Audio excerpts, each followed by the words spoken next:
The Knight's Tale is a story in the Canterbury Tales.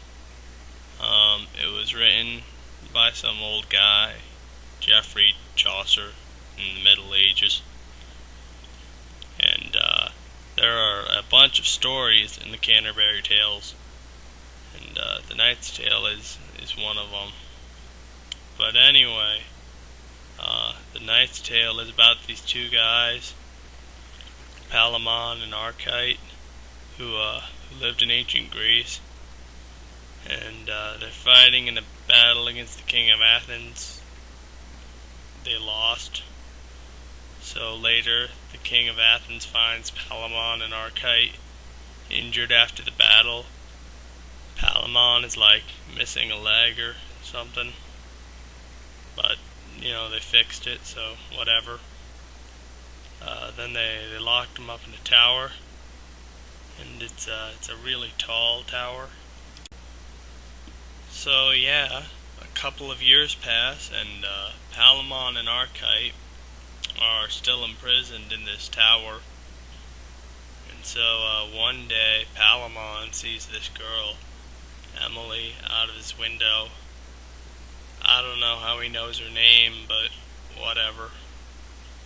And Emily is like the sister-in-law of the king of Athens. So, being a prince himself, Palamon could normally try to marry her. So could Archite. But anyway, Palamon falls desperately in love with her. And one time, he's looking at her from far away, and he moans, because he's just so in love with her, I guess. So Archite's all like, what's going on? Then he sees Emily and falls in love with her too. They argue and they get real mad at each other, but in the end they just kind of forget about it, because they're locked up. So what is either of them gonna do? So later on, this guy, Protheus, who is a friend of both Archite and the king of Athens, asks the king to let his friend go. And the king's like, yeah, why not? I'm getting tired of feeding him, but I have a condition. He's banished, so if he comes back here, I'll chop his head off. So Archite is returning to his home, but he's all sad because he can't see Emily anymore. Somehow that makes life not worth living. He's really jealous of Palamon because he can still see Emily. So I guess somehow being free without this girl you've never talked to is somehow worse than being imprisoned and still not being able to talk to this girl. So Palamon is really sad too, because he figures the Archite will just raise an army and kill the king of Athens and marry Emily himself. So anyway, Archite gets back home, but he's just kind of moping around because he misses Emily so much, and he's getting real thin and stuff. So Mercury appears to Archite in a dream, and he's like, Archite, go to Athens. And Archite wakes up, and so he's like, I'm gonna go to Athens. So Archite goes to Athens, because he looks so different now that no one would recognize him. So he goes and becomes one of Emily's pages. So I guess they didn't really do background checks in the Middle Ages, but whatever. So to blend in even more, Archite changes his name to Philostrate, because he needs a different name to blend in better, I guess. Anyway, like 7 years passes, and Palamon escapes from his prison and he's in the woods near a field, and he hears some guy coming, so he hides. Then Archite walks over and starts lamenting all this stuff, like how Emily doesn't love him, and he's just a page, and yada yada. So, Archite reveals his identity aloud, and Palamon hears him. So he jumps out of hiding, and he's like telling Archite how he loved Emily first, and how Archite is a piece of crap for betraying their friendship, and that they're like mortal enemies now.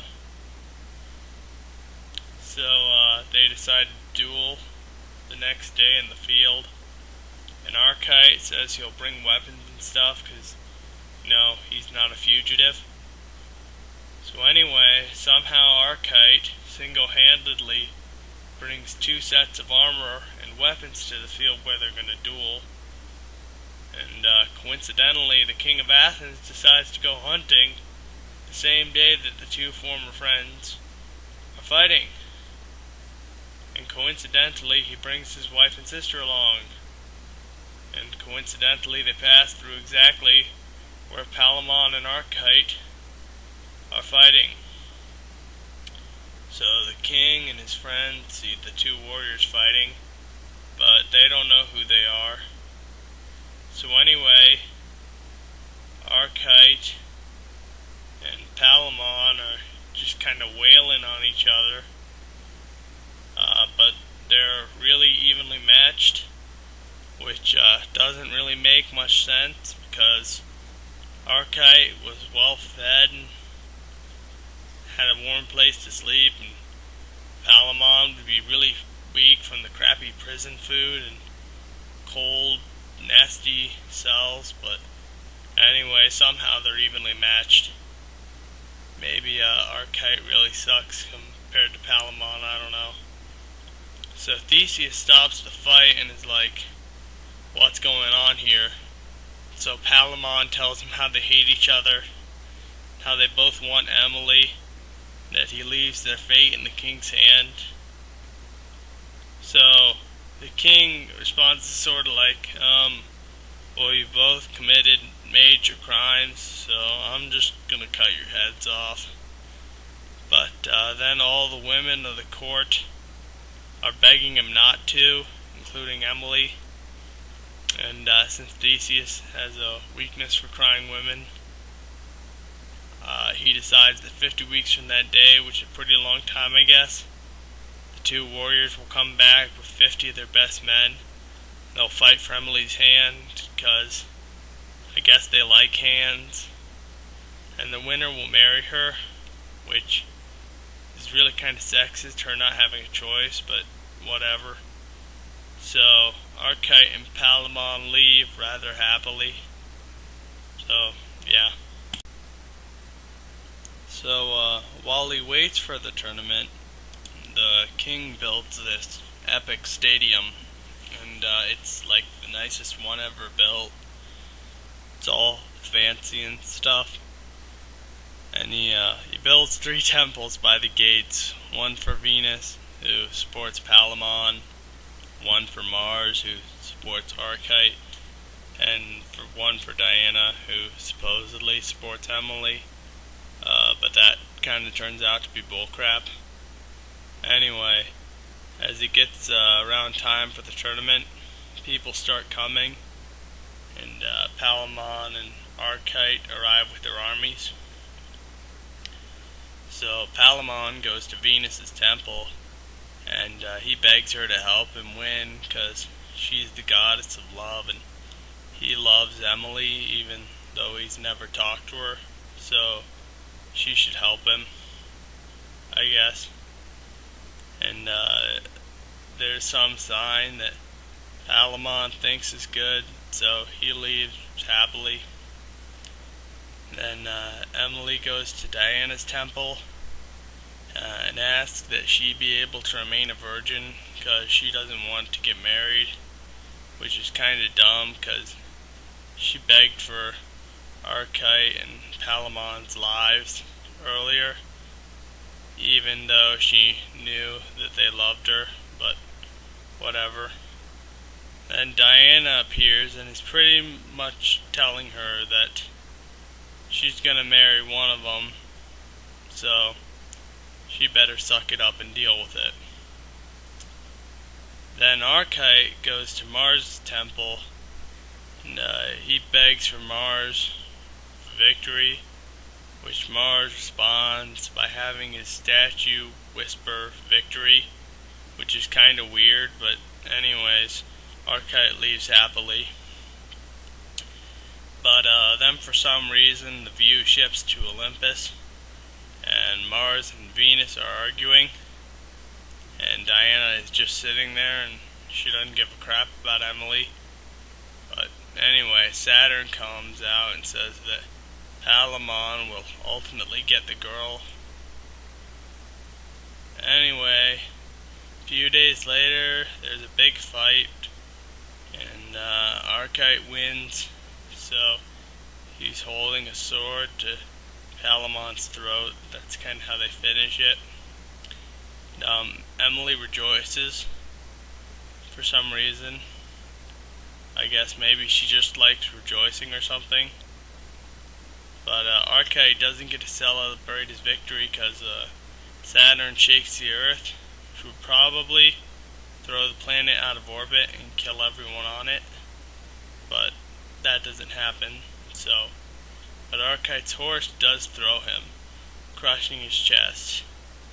In his dying moments, he tells Emily that if she decides to marry someone, she should consider Palamon, because pretty awesome guy. And anyway, Archite dies, and everyone was real sad because he was pretty cool. So all of Athens mourns Archite's death for some reason. I mean, he wasn't even Athenian, but whatever.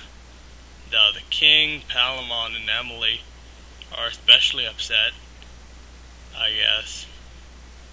Theseus eventually recovers, but for some reason, Emily and Palamon do not.